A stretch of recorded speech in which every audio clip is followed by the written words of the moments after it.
নমস্কার, আমার আপনজনেরা রুদ্রবার্তায় আপনাদের সকলকে স্বাগত জানাই। আমি রুদ্রপ্রসাদ ব্যানার্জি। হঠাৎই একটা ব্রেকিং নিউজে গোটা রাজ্য জুড়ে একটা চাঞ্চল্য ছড়িয়ে পড়েছে এবং চাঞ্চল্যটা সত্যি বলতে কি বলুন তো, আমাদের মনের মধ্যে একটা খুশি যেন এনে দিয়েছে। ভাবতেই পারেনি যে কথাটা, সে কথাটাই আজকে বলে দিয়েছেন অরবিন্দ কেজরিওয়াল। তিনি বলেছেন মোদি যদি আবার জিতে যায় তাহলে মমতা ব্যানার্জি জেলে যাবেন। কথাটা এরকমই হবে, মোদি জিতলে মমতা জেলে। এই কথাটা আজকে গোটা দেশের কাছে ব্রেকিং নিউজ হচ্ছে, আমাদের রাজ্য ব্রেকিং নিউজ। আর এই কথাটার পরিপ্রেক্ষিতে কিন্তু বাংলার বিজেপির ভোট ব্যাংকে প্রবল হাওয়া লাগবে এবং সেই হাওয়ার ধাক্কায় বিজেপি যে সিটগুলোতে একটু নড়বড়ে ছিল সেই সিটগুলোকে উতরে নেবে। কেন বলছি জানেন? আসলে আগে আপনারা শুনে নিন, অরবিন্দ কেজরিওয়াল জেল থেকে বেলে এসেছেন তিনি, অর্থাৎ এই কদিনের জন্য আর কি, প্রচার করে আবার ঢুকে যাবেন জেলে। সেই অরবিন্দ কেজরিওয়াল আজকে প্রেস কনফারেন্স করে যে কথাগুলো বলেছেন তার মধ্যে ভাইরাল খুব হয়ে গেছে যেটা, সেই অংশটা যেটা ব্রেকিং নিউজ হিসেবে চলছে সেটা শুনুন। अगर ये चुनाव जीत गए, मेरे से लिखवा लो एफिडेविट के ऊपर, थोड़े दिन के बाद ममता दीदी जेल में होंगी, तेजस्वी यादव जेल में होगा, स्टैलिन साहब जेल के अंदर होंगे, पिनरई विजयन जेल के अंदर होंगे, उद्धव ठाकरे जेल के अंदर होंगे, जितने विपक्ष के नेता ये सारे जेल के अंदर होंगे। শুনলেন তিনি কি বলে দিলেন? এবার তার এই বলা বক্তব্যের পরিপ্রেক্ষিতে আজকে বিরোধী দলনেতা, মানে আমাদের সকলের যিনি আশা ভরসার কেন্দ্র হয়ে গেছেন, এই রাজ্যে পরিবর্তনের যিনি কাণ্ডারি হতে চলেছেন, অর্থাৎ শুভেন্দু অধিকারী, তিনি বর্ধমান পূর্বে দাঁড়িয়ে যে কথাটা বললেন এর পরিপ্রেক্ষিতে আপনি একবার ভালো করে শুনুন। আজকেও একটু আগে কোন সভায়, এর আগে তো স শুনেছি, ব শুনেছি, আজকে ল শুনলাম।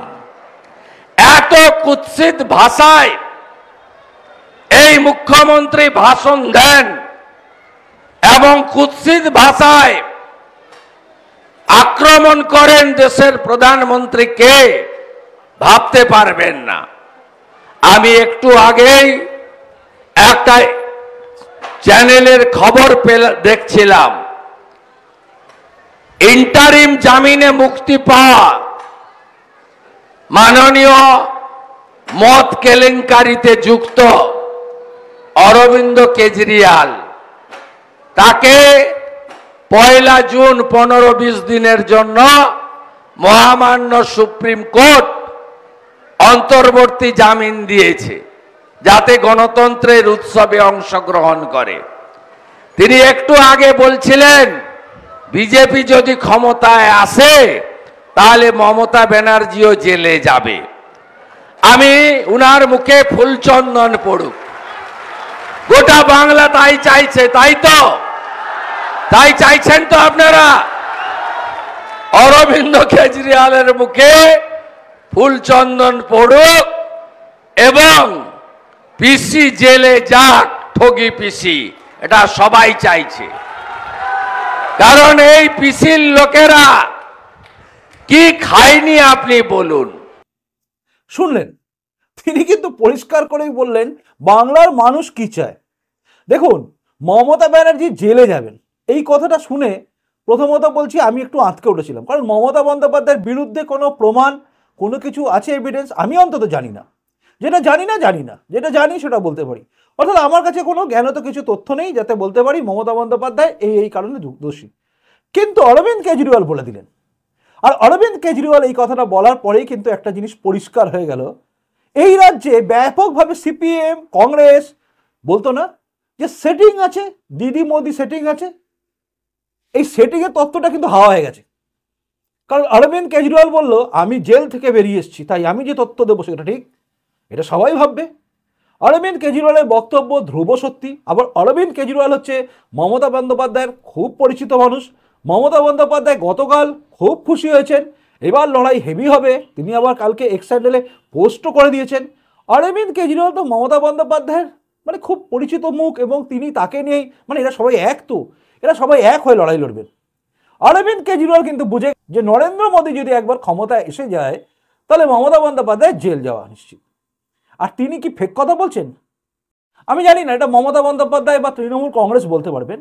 যদিও কুণাল ঘোষ একটা আওয়াজ দিয়েছেন, মানে আমি ওই জেল থেকে বেলে থাকা সারদায় সুবিধা নেওয়া, মমতা ব্যানার্জি সবচেয়ে বেশি সুবিধা পেয়েছে বলা, অভিযোগ তোলা কুণাল ঘোষের কথা বলছি।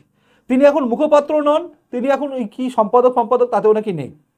সে কুণাল ঘোষ বলেছেন মমতা বন্দ্যোপাধ্যায় কেশাগ্র স্পর্শ করার ক্ষমতা কারণ নেই। ঠিকই বলেছেন, কেউ কেশাগ্র স্পর্শ করে না, মহিলাদের কেউ কেশাগ্র স্পর্শ করবে এটা অন্তত আমিও চাইবো না, কেউ চায় না। মমতা বন্দ্যোপাধ্যায় দোষী কি দোষী নয় আমরা কিচ্ছু জানি না, আবারও বলছি। কিন্তু মমতা বন্দ্যোপাধ্যায়ের খাস লোক অরবিন্দ কেজরিওয়াল যখন বলছে যে মোদি জিতলেই মমতা জেলে যাবে, তখন তো ডাল মে কুছ কালা আছে। কারণ এই অরবিন্দ কেজরিওয়াল আবার মদ লিকার স্ক্যাম, এই লিকার স্ক্যামে মোটামুটি জেলে আছে। আর জেল থেকে এই অন্তর্বর্তী জামিন পেয়েছে। অন্তর্বর্তী জামিন এটা সেই প্যারোলে বেরোনোর মতো, মানে কেউ মারা গেছে বা কোনো কিছু হয়েছে, বন্দিদের যেরকম প্যারোলে নিয়ে যাওয়া হয় যে দেখে সব কিছু করে নাও, এটা সেরকমভাবেই ধরে নিন এটা গণতন্ত্রের উৎসবে ইনি একটু হাওয়া ফাওয়া খেতে এসছেন আর কি। এবং তিনি তার মতো করে কিছু বক্তব্য রাখবেন। এবার তিনি তার মতো করে বক্তব্য রেখে দিয়েছেন এবং তার বক্তব্যের মধ্যে এটাই ছিল ভয়ঙ্কর।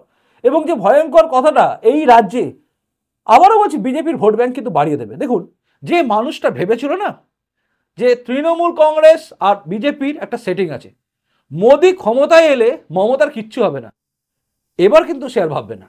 সে ভাববে হ্যাঁ মোদি এলেই মমতা জেলে যাবে। এটা কে বলছে? অরবিন্দ কেজরিওয়াল। সিপিএম আবার এটাকে কাটতে পারবে না, কারণ সিপিএম ওর ওপরে আবার এক হয়ে আছে।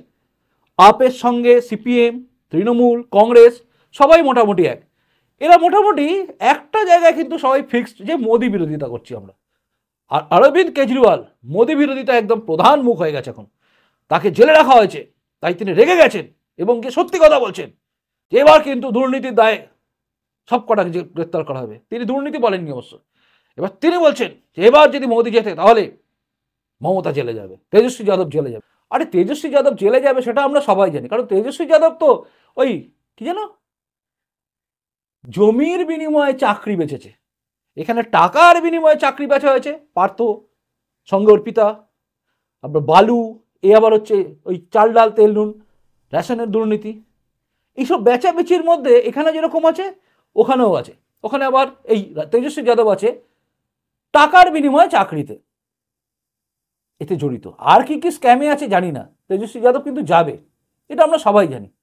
যেমন জানি আমরা ন্যাশনাল হেরাল্ড মামলায় রাহুল গান্ধী, সোনিয়া গান্ধী, প্রিয়াঙ্কা গান্ধী এদের নাম জড়িয়ে আছে। এবার তারা জেলে যাবে কিনা সেটা অরবিন্দ কেজরিওয়াল বলেনি, তবে অরবিন্দ কেজরিওয়ালের কাছে পাক্কা খবর আছে, পাক্কা খবর আছে তেজস্বী যাদব জেলে চলে যাবে, মমতা ব্যানার্জি জেলে চলে যাবে, আর উদয়নিধি স্টালিনের বাবা সেও নাকি চলে যাবে। কে কে যাবে জানি না, উদ্ধব ঠাকরেও নাকি যাবে, সব লিস্ট দিয়ে দিয়েছেন তিনি। কিন্তু মমতা ব্যানার্জি জেলে যাবে এই কথা শুনে শুভেন্দু অধিকারী কিন্তু খুব খুশি হয়েছেন। আমি জানি না আপনি খুশি হলেন কিনা। তাহলে বাংলার লোক তো এটা বুঝে গেল যে সেটিং বলে কিছু নেই, সিপিএমও বলতে পারবে না, কারণ অরবিন্দ কেজরিওয়াল বলছে মোদি দিদি সেটিং, এই বলে সিপিএম ভোট কাটার চেষ্টা করেছিল। এবারে এই জায়গাটাও শেষ হয়ে গেল, তাই বিজেপির ভোট কিন্তু বাড়বে। এই প্রতিবেদনটা যতজন দেখবে না, যারা যারা দেখবে তারা প্রত্যেকেই ভাববে একটা কথা, সেটা হচ্ছে কে বলছে? অরবিন্দ কেজরিওয়াল বলছে। কি বলছে না মোদি জিতলে মমতা জেলে যাবে। এবারে সবাই ভাববে তৃণমূল কংগ্রেসের বিরুদ্ধে গিয়ে সিপিএমকে ভোট দিয়ে আমার লাভ কি, কংগ্রেসকে ভোট দিয়ে আমার লাভ কি, কাউকে ভোট দিয়ে লাভ আছে কি? আপনার ক্ষোভ আছে মমতা বন্দ্যোপাধ্যায়ের এই তৃণমূল কংগ্রেসের উপরে, তাহলে আপনাকে কোথায় ভোট দিতে হবে? একটাই জায়গা, মোদি এলে মমতা জেলে। এ তো সোজা হিসাব করে দিয়েছে অরবিন্দ কেজরিওয়াল। কেজরিওয়ালের মুখে ফুলচন্দন বলেছেন শুভেন্দু অধিকারী, বিরোধী দলনেতা। আমি আর ফুলচন্দন বলছি না, মুখে মিষ্টি পড়ুক, লাড্ডু পড়ুক, এসব পড়ুক, দেখা হলে একটা মিষ্টি দিয়ে দেবো। কারণ অরবিন্দ কেজরিওয়াল যে কথাটা বলেছে সেই কথার পরে কিন্তু আর যাই হোক এই বাংলার বুকে বিজেপির ভোট বাড়বে। বহু মানুষ যারা প্রতারিত হয়েছে, বহু মানুষ যাদের চাকরি চলে গেছে, বহু মানুষ 25,000 জায়গায় 26,000-এর কাছাকাছি যাদের চাকরি চলে গিয়েছিল, আদালতের নির্দেশে আপাতত স্থগিতাদেশ আছে কিন্তু তাদের মান সম্মান গেছে, তারা প্রত্যেকেই চাইবে মোদিকেই ভোট দিতে, তাই না? যারা ধর্মতলাটাকে ধর্ণতলায় পরিণত করেছে তারা প্রত্যেকেই চাইবে অরবিন্দ কেজরিওয়াল ঠিক বলেছে, তাহলে দে মোদিকে, মানে বিজেপিকে, তাই ভোট বাড়বে। কি বলেন আপনি? আপনি কি ভাবছেন আপনি জানান। আপনার কি মনে হয় না মোদি জিতলে মমতা জেলে, এই কথার পরিপ্রেক্ষিতে বাংলায় সেটিং তত্ত্বটা উড়ে গিয়ে উল্টে বিজেপির দিকেই ভোট আসবে বেশি? কি বলছেন? কমেন্ট বক্সে কমেন্ট করে জানাবেন। প্রতিবেদনটাকে পারলে সবার কাছে শেয়ার করবেন। আর নতুন এসে থাকলে এই চ্যানেলটাকে সাবস্ক্রাইব করে আমার আপনজন হয়ে তারপর যাবেন। এখন আপাতত আসি, দেখা হচ্ছে এর পরের রুদ্রবার্তায়। নজর রাখুন রুদ্রবার্তার দিকে। খুব খুব ভালো থাকুন আর মাথা উঁচু করে বাঁচুন। আসি। নমস্কার, বন্দে মাতরম, ভারত মাতা জয় হোক, জয় হিন্দ।